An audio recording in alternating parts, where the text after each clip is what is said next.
Hi, all. Today's episode is a repeat. It's one of the highest ranked episodes on the Estranged Heart podcast. And I felt that it would be beneficial to repeat it for some newer listeners who haven't been able to get through all of the episodes. I think it's super important. The topic is super important. And anyway, I hope that you can find some nuggets within this episode that maybe if you've listened to it before, that you didn't catch the first go around. And if this is your first time to hear this particular episode, I hope that you'll find something within it that can help you on your estrangement and or reconciliation journey. So on with today's episode.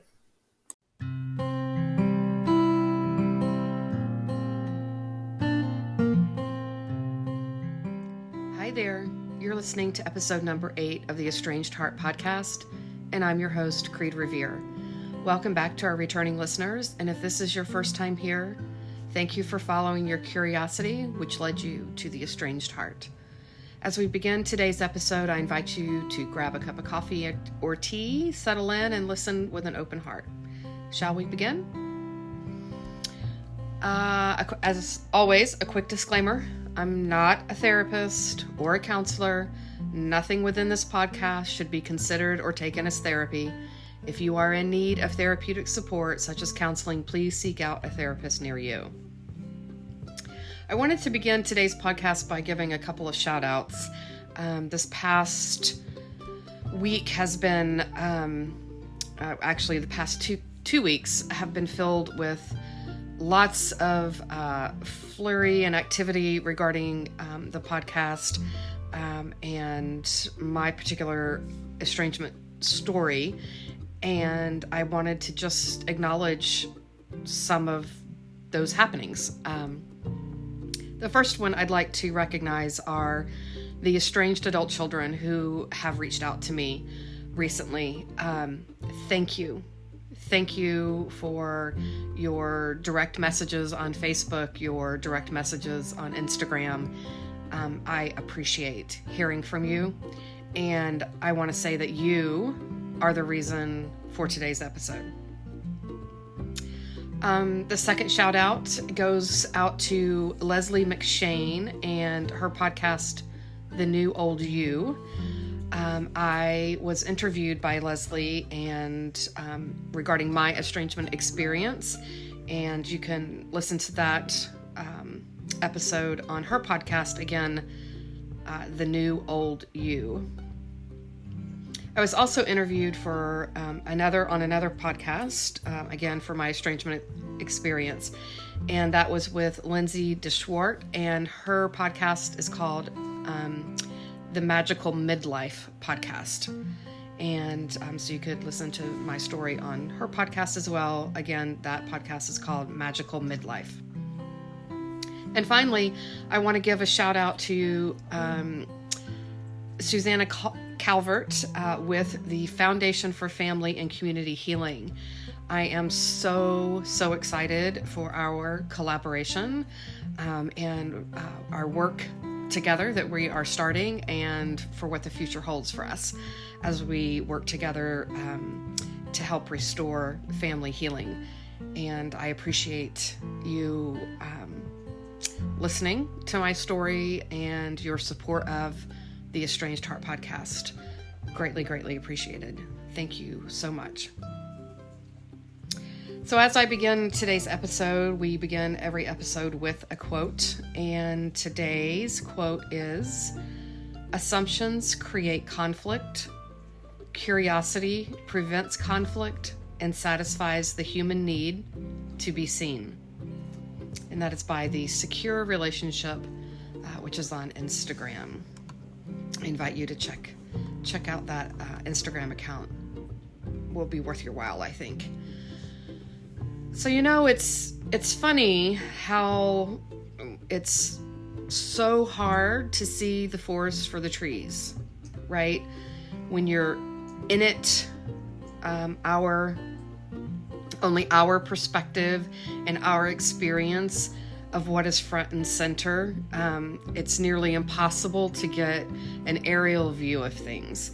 And yet, excuse me, that aerial view is what allows us to see the bigger picture and the way out. It's funny that it took me going to therapy and then having this podcast for me to remember some parts and pieces of my life that I had forgotten. And not that I had forgotten that they happened, it's just I didn't connect the dots. And you think, how could you forget this? How could you talk about estrangement all the time? You have this podcast about estrangement. You run these support groups for estranged moms. And how could you not remember things that you experienced as a young adult child with her own mom? However, I have been an estranged adult child. And it did not dawn on me that that's actually what those experiences in my life were until very recently. And I think part of that is because when those experiences happened in my life, and I'll get into those in a minute, I never knew the word estrangement, and therefore did not put it in the same category as estrangement. To me, it was, a time in my life, quote, when I didn't talk to my mom. And so it was in therapy. And again, kind of in a couple of my last sessions with my therapist that I was able to say, oh my goodness, there were times in my life when I didn't talk to my mom, and oh my gosh, that was an estrangement. So I have been both. I have been an estranged mom and an estranged adult child. And I think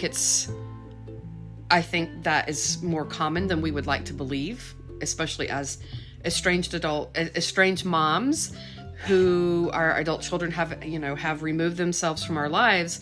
And it's kind of hard to maybe think about, wow, I kind of did that same thing to my mom back in the day. May not have lasted forever, may not have been, this big horrific event and complete and utter rejection. However, there are different levels of estrangement. There are, and I'll get into those in a minute as well. But I want to preface what I'm going to talk about today by saying this. Again, I never knew that the word, estrangement was what was happening between my mom and I. And I want to say that my mom and I today have a relationship that is healthy. For years, we did not have a healthy relationship. And it took work on my end first, and then she came around. Now, that's not to say that it took my, doing my inner work to end the estrangement between she and I. That's not what happened. But in order for us to have a healthy relationship, it took me working on myself, and then being able to have some difficult conversations with my mom, and conversations that she was not super happy about. But she was able to be with them and listen to them. And eventually she began to connect the dots and realize some things. So I just wanted to start off by saying that. And I also want to say that if you're listening today, or you listen to this podcast, I love you dearly, and nothing in this podcast is to be construed as you doing something wrong or horrible as a parent. We don't know what we don't know. And the important piece for me is that today you are open to change, and you are open to listening and hearing and making amends and looking at things from my perspective rather than just your own. So I love you, and but I think it's important also for my listeners of this podcast to understand my own experience, and so I will share that with you today, and know that this is my experience. It's not my mom's, and I don't. Her story is hers to tell, and not mine. So let's talk about the, defining estrangement again, just because I'm trying to connect these dots for those of us who have kids who have estranged from us, and maybe we've done the same thing to our parents at some point in time in our lives. So estrangement is defined as the fact of no longer being on friendly terms or part of a social group. The state of being alienated or separated in feeling and affection, a state of hostility or unfriendliness. It's also defined as having lost former closeness and affection in a state of alienation from a previous close or familial relationship. So with those definitions in mind, I think that most of us can say that we have been estranged from someone in our life at some point in time, whether it's a parent, whether it's a child, whether it's a friend, an acquaintance, a neighbor. You can be estranged from people if you've had a close relationship with them, and then you no longer have that. So, and there are different types of estrangement, meaning, some people say that estrangement is only if there is absolutely no contact at all between two parties. And I don't agree with that. I think that there are many different levels to estrangement. Yes, there's the complete cutoff, the absolute rejection, no contact at all, no phone calls, no text messages, no emails, no nothing. But then there are different other types of estrangement, such as, like once a year contact, where maybe you only see each other at Christmas, or maybe you only have a phone call at Christmas or on a major holiday for your family, where it's kind of, out of obligation that you show up or that you call this one time of year.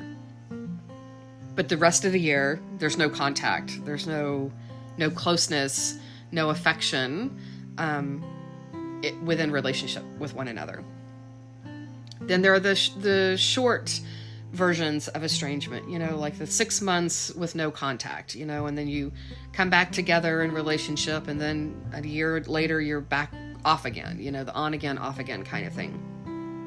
And then I would like to also say that I think that there's a part of estrangement that is the kind that, where somebody just kind of holds you at arm's length, and just they are willing to have a conversation with you, these what I call surface level conversations. They're willing to have that and to talk about, everyday things, but nothing deep, and certainly nothing that could potentially resemble conflict.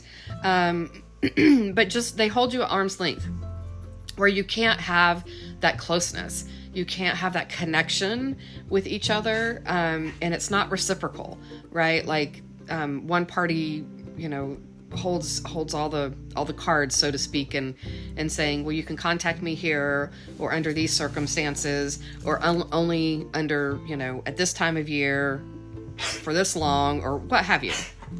So I think that there are different levels to estrangement, and I think that because of that, oftentimes we can think, well, maybe it's not really estrangement. Maybe it's really not. Maybe it's just somebody's in a bad mood. And I disagree with that. I think that is actual estrangement. So when did I estrange from my mom? I was in the first time I remember estranging from my mom, it was in the early 2000s, and I was in my mid-30s. I had 2 children of my own, and there were 2 different occasions for that estrangement. There was one in 2002, and one in 2003. And then there was a third estrangement period of time in 2013. So I distinctly remember in 2002, my mom and I had gone somewhere, and we were in the car and arguing, and I believe it was about my sister,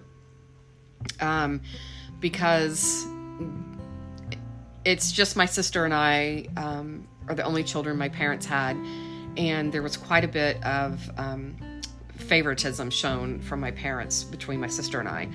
And I was having this heated conversation with my mom, and I remember telling her, I'll never forget, I was sitting in the driver's seat, and just furious with my mother about something about my sister.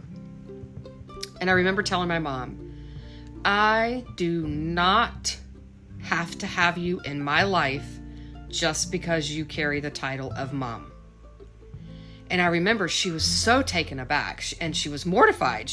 I remember her taking a gasp at, the shock of what I had just said to her. And I remember thinking, if you can't treat me and talk to me with respect like you do everybody else, then I don't need to have you in my life. I don't want to have you in my life. If you were just a friend and didn't carry the title mom, I wouldn't stand to be talked to this way, or to be treated this way, or whatever way that I was feeling at the time.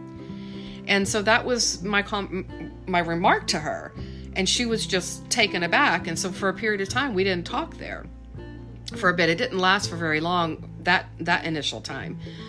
But what's important is that looking back now, that was my way of telling my mom, I need something different from you. I didn't know how else to say it. I didn't have the tools or the wherewithal to figure out a different way. I certainly had not been taught anything about healthy conflict resolution. And so my way of having conflict with people was to yell and scream and try to get my, be bigger and louder than them to get my point across. And that's what was happening with my mom during that specific occasion. And so it wasn't, hey mom, I'm feeling this way, and I, would really appreciate you doing this or that or the other thing. And if you don't, I'm going to estrange from you. That doesn't happen. For the most part, adult children don't come to you and have those types of conversations until it gets to the point where it's, then it's just, they're at their wit's end, and they're like, I don't know what else to do but to tell you I'm not going to have you in my life. So the second time I estranged from her was in 2003, and that lasted a couple of years. And it was due to a family situation that I unfortunately can't disclose all the details of, because it involves one of my daughters, and that's not my story to tell. But I will tell you that there was a fracture within our family, and I did not have any contact with my mom or my sister for several years because of that. And again, it was more or less a forced estrangement. It wasn't necessarily something that I chose on my own to do.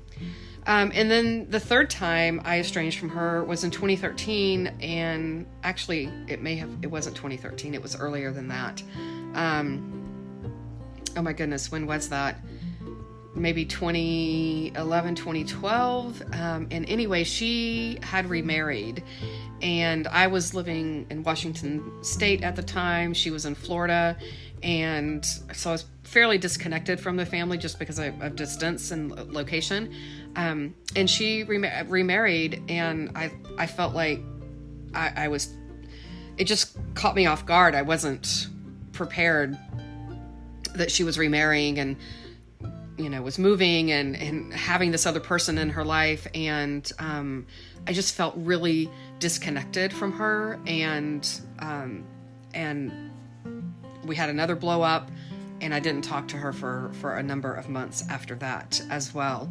And so it's, why did I estrange from her during those times? I mean, I've given you some examples of that, but I think the important pieces to remember is that, I talked about the sibling favoritism, talked about her marriage and me feeling left out and not included. And I don't mean included as in, be in her wedding or things like that, but and not that she needed to have my permission to get married. But I just felt like it went from, hey, I'm dating this guy to, hey, I'm getting married in a very short period of time. And I was like, how did this happen? Like, I felt like I had missed out on part of her life. And so it caught me really off guard. So, when I think about estrangement, for me as the adult child, I'm like, what was I wanting from my mom that I wasn't getting? What did I want her to do that she wasn't doing? What did I want her to say that she wasn't saying? Or what was she saying that I didn't want her to say? Or what was she doing that I did not want her to do? And I think that the bottom line for me, it was never, this, you didn't get me a gift and you got her a gift. It wasn't anything like that.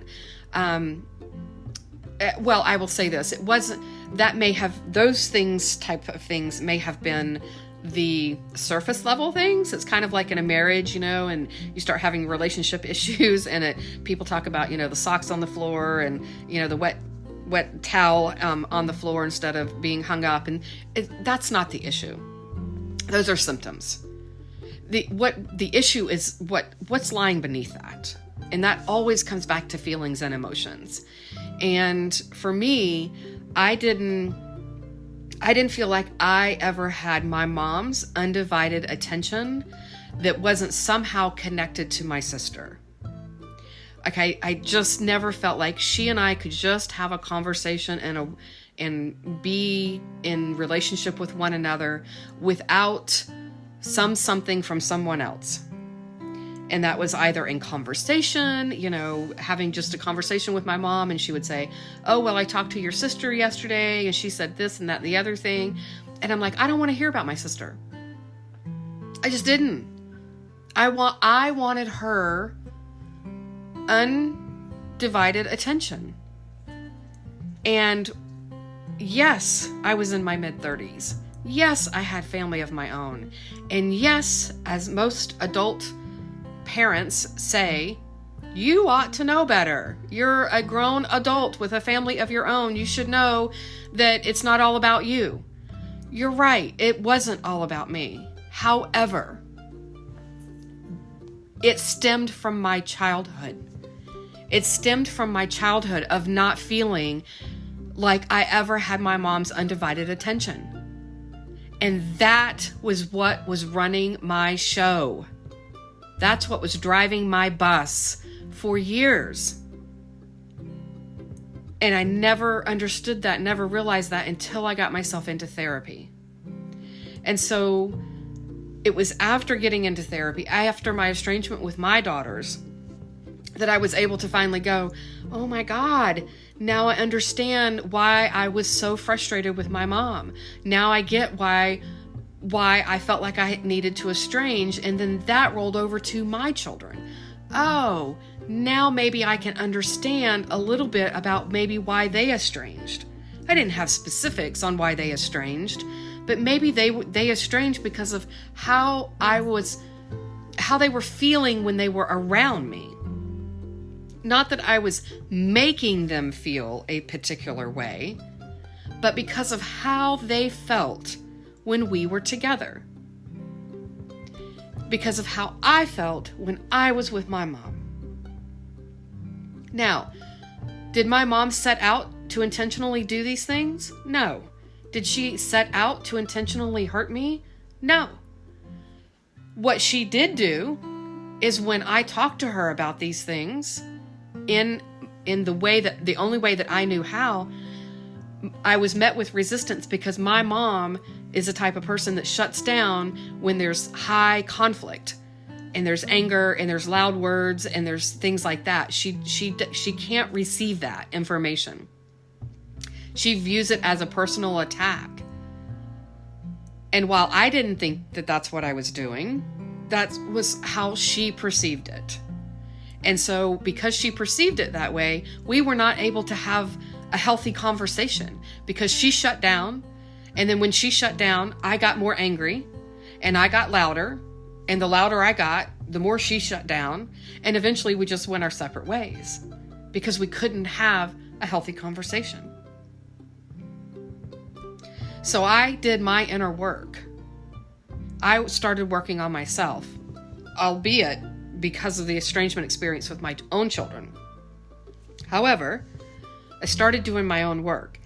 And when I got through therapy with this particular piece of my life, I was able to finally have a conversation with my mom. And I want to tell you this because it was so profound.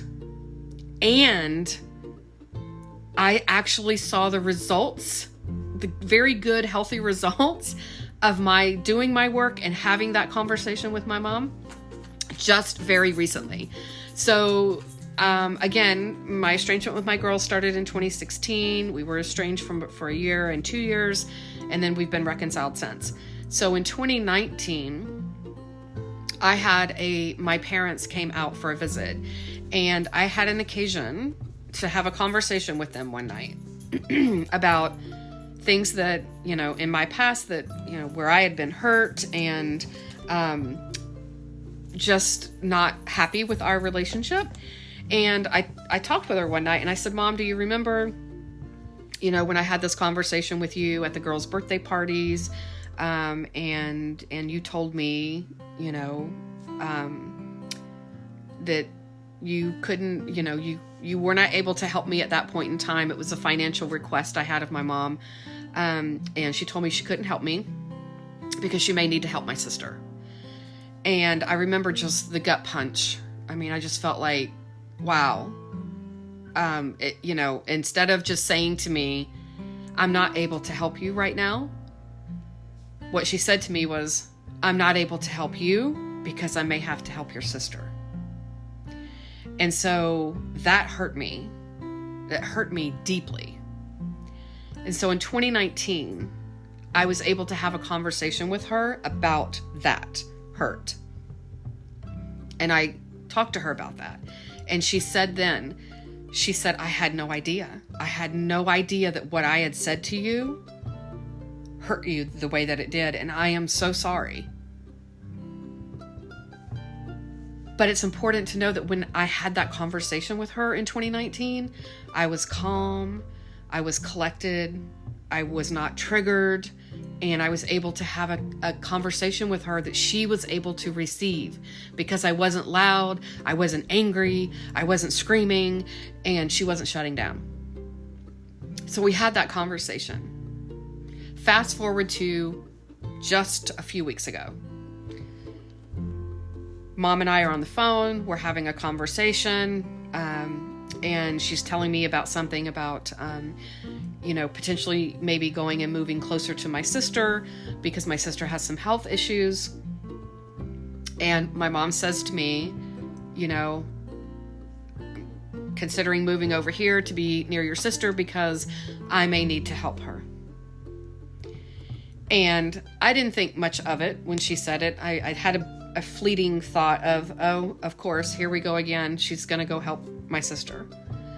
But I didn't think a whole lot about it and hung up after that conversation, went on about my way. Within a few minutes, my mom called back and I thought, well, wonder why she's calling back, because that was totally not like her. And she called and she said, I just want you to know that I am sorry. And I said, for what, Mom? And she said, I remember when you told me about that conversation when I said that I couldn't help you because I might need to help your sister and how that hurt you. And then I realized that I just said basically the same thing by saying I may need to move and be closer to your sister so that I can help her. And I just want you to know I'm sorry. I should not have said that. And I can't tell you what that meant to me,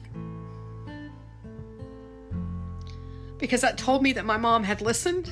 She heard what I had said in 2019. It's 2021, 2 years later. She remembered that statement hurt me, and she recognized what she had said this time,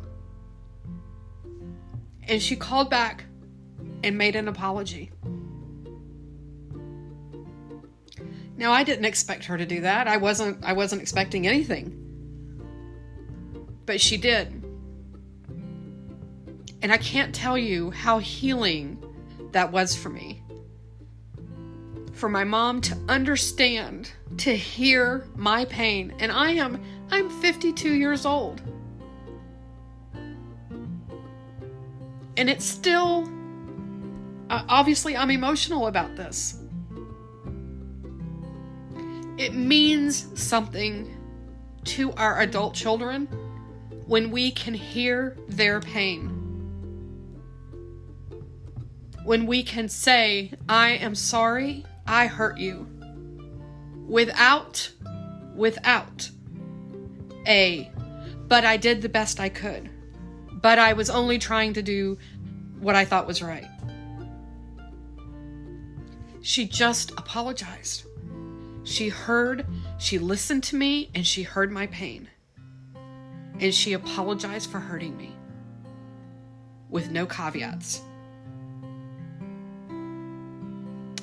And that is what our adult children are asking for.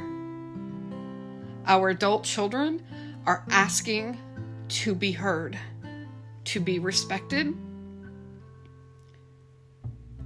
and to receive apologies for the ways that we have hurt them, intentionally or not. And I know that most parents do not intentionally hurt their children. But by the very nature of being human beings, we screw up. And we hurt our children. But the way to heal that, to heal their hurt, and to heal the rifts between us, is to recognize their hurt.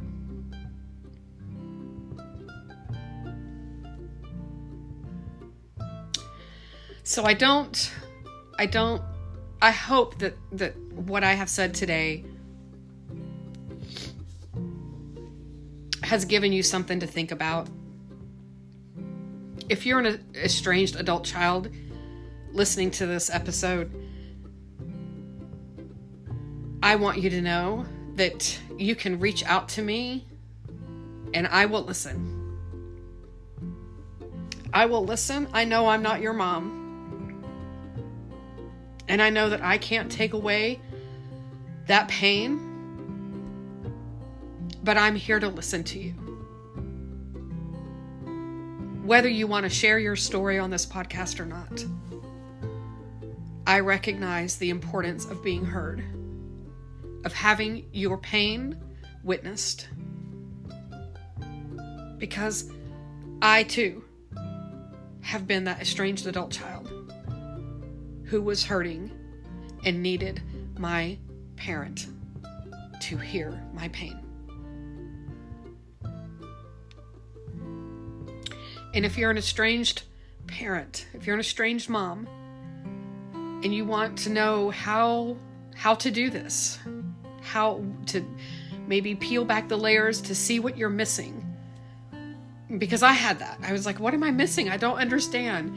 And it took my therapist, a neutral third party person, to be able to help me to peel those layers back, excuse me, to figure out a way to find out what I was missing. If you're an estranged parent and you're wanting help with that, I'm here and I am willing to help you. Because my bottom line with this podcast is to help to heal the relationships between parents and their adult children. So I'll close this episode today. And I want to again thank you for listening. Thank you for sharing this podcast with others. And again, I hope that there's some nugget somewhere within the words that I have said today that will give you a reason to pause and to think about things maybe in a different way than what you've done thus far. And that maybe, hopefully, it can help set you on a path to reconciliation. Maybe not overnight, maybe not a month or a year from now, but maybe someday. So, again, if you would like to reach out to me and share your story, just want to talk with me, what have you, I can be reached at theestrangedheart@gmail.com. Again, theestrangedheart@gmail.com. I'm also on Instagram, and you can direct message me there, as well as on Facebook. Again, you can direct message me there as well.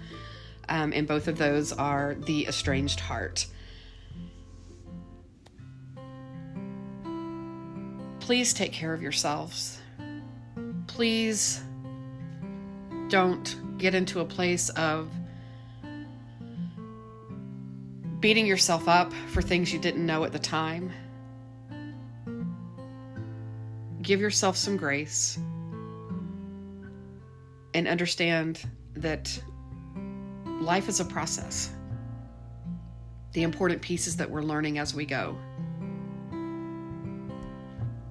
And learning to understand and maybe see things differently and through the eyes of someone else. Until next time.